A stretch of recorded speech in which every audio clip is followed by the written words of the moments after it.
Reflections on the Good News of Jesus Christ for the fourth Sunday of Easter from the Gospel according to John.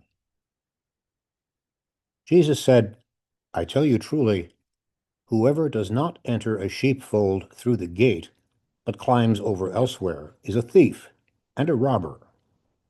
But whoever enters through the gate is the shepherd of the sheep. The gatekeeper opens it for him, and the sheep hear his voice, as the shepherd calls his own sheep by name and leads them out. When he has driven out all his own, he walks ahead of them, and the sheep follow him, because they recognize his voice. But they will not follow a stranger. They will run away from him because they do not recognize the voice of strangers. Although Jesus had used this figure of speech, the Pharisees did not realize what he was trying to tell them. So Jesus said again, I tell you truly, I am the gate for the sheep. All who came before me are thieves and robbers, but the sheep did not listen to them. I am the gate. Whoever enters through me will be saved, and will come in and go out and find pasture. A thief comes only to steal and slaughter and destroy. I came so that they might have life and have it more abundantly. The good news of the Lord. My sheep hear my voice. Now, if you've ever spent any time around sheep, then you will know that they are just about the dumbest creatures God ever created, prone to running off, getting lost, eating the wrong things, and getting sick. A real pain. And their fragrance is not to be missed. So, being called a sheep by Jesus or anyone is no great compliment. But did you hear his voice just now in this gospel passage? Of course, in order to do so today or any day, you must take time for the quiet moments, because he whispers, and our world is loud. But finding quiet moments may not be easy. It requires making choices about what you are willing to listen to and what you decide not to listen to. What voices do you hear in your daily coming and going? There are all kinds of voices who call out every day, hoping you will listen. Your spouse, your children or other family members, your friends and fellow workers, the endless emails and voicemails that demand your attention, and then there are the voices urging you to buy this gizmo or that gadget, back this cause, support that issue. So many voices, so much volume, that not being able to hear yourself think is a daily, if not hourly, phenomenon. To whom do you listen? Given all the voices vying for your attention, to whom are you willing or even able to listen? My sheep hear my voice. Given the innate stupidity of sheep, shepherding is hard work.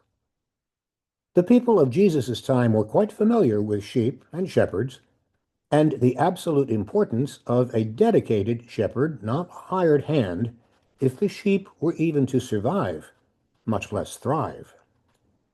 Apparently, God likes shepherds too. Abel, Moses, David, several of the prophets, all had been shepherds before they answered God's call. The image of the Good Shepherd is, for us, the image of a person who cares. He is not like the one who has no concern. He takes the time to get to know others. She cares so much that she will even give her life for others. We belong to a church populated by caring individuals who give their lives for others. Priests and nuns martyred in El Salvador, missionaries struggling in the remotest parts of the world, peace activists and climate activists challenging the consciences of nations, people caring lovingly for the sick and the dying. For whom are you giving your life? No, not as the martyrs did in one fell stroke, but day by day. Perhaps your spouse, your family, those closest to you. But what about beyond that? What would happen if all of us cared, really cared, about our brothers and sisters who are hungry, homeless, helpless, mistreated, victimized, suffering, unemployed, impoverished, threatened, rejected? What would happen if all of us tried a bit more to become good shepherds and truly care for one another? Wouldn't the consequences be monumental if everyone in the Christian community became a good shepherd? Once again, it would call for a lot of listening, as well as being listened to. Listening with the care of a good shepherd can literally be life-saving. Let me tell you about a group of people who are doing just that. These recent years have been particularly difficult for doctors, nurses, medical technicians, and personnel who have borne the weight of a pandemic, the disruption caused by a shortage of reasonable health insurance, and the closing of hospitals and other medical facilities, especially in rural areas, because of budgetary cutbacks. So, who cares for them when they've become exhausted, demoralized, afraid for their families, and overwhelmed by the illness and death around them? How do they deal with their resentment and their guilt at feeling resentful, their anger at the indifference of so many? A few years ago, at the outset of the pandemic, several psychiatrists created the Physician Support Line, a free peer-to-peer national phone line. Volunteer psychiatrists staff the phone line 7 days a week. Any physician from any state can call in without giving a name and talk for as long as they need. Other medical specialists are directed to similar resources.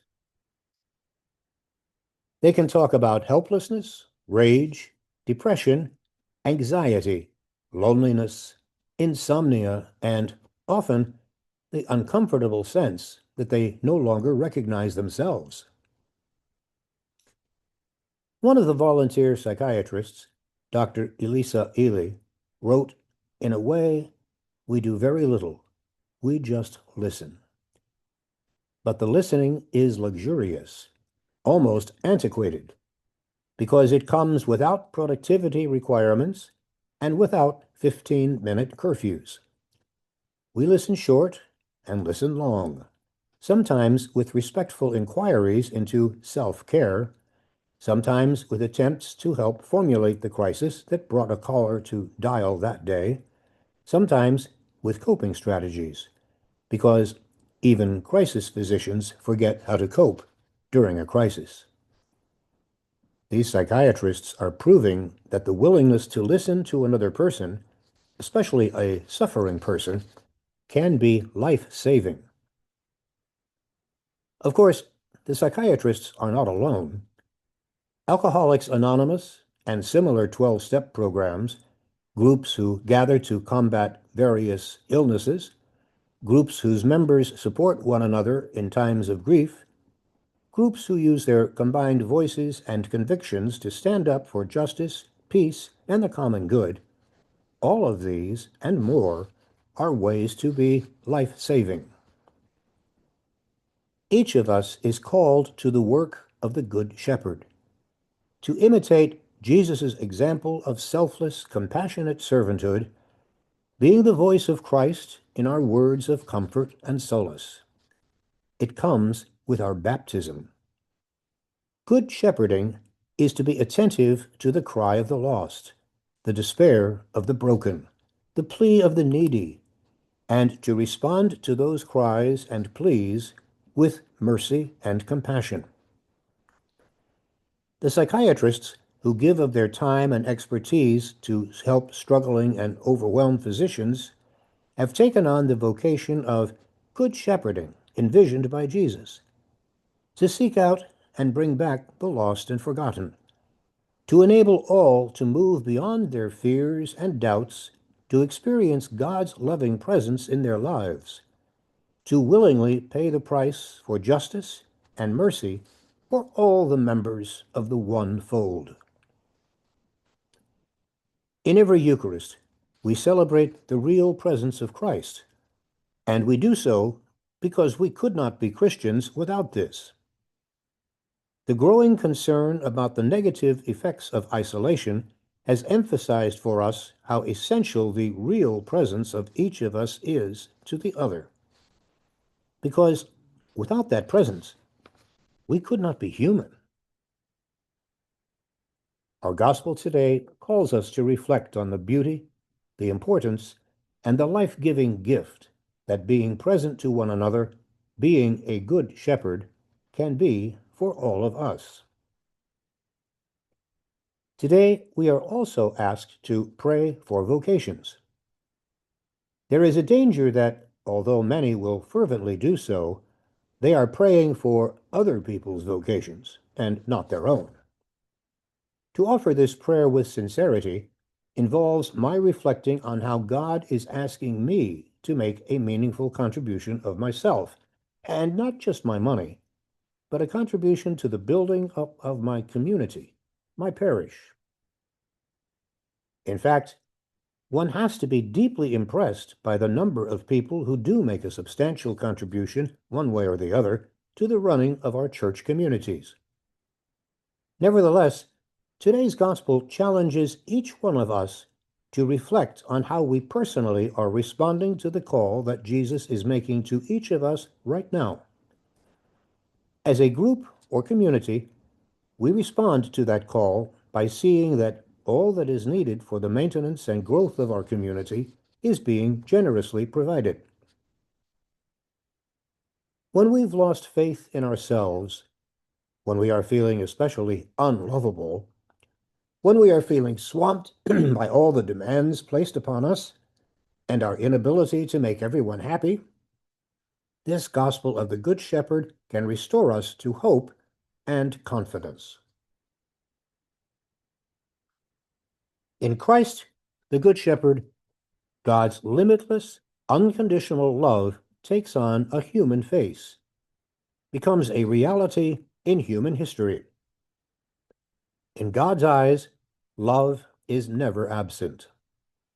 In God's heart, forgiveness is never impossible. In God's embrace, no one is ever alone or forgotten. That's because we have a good shepherd. This week, go and do likewise.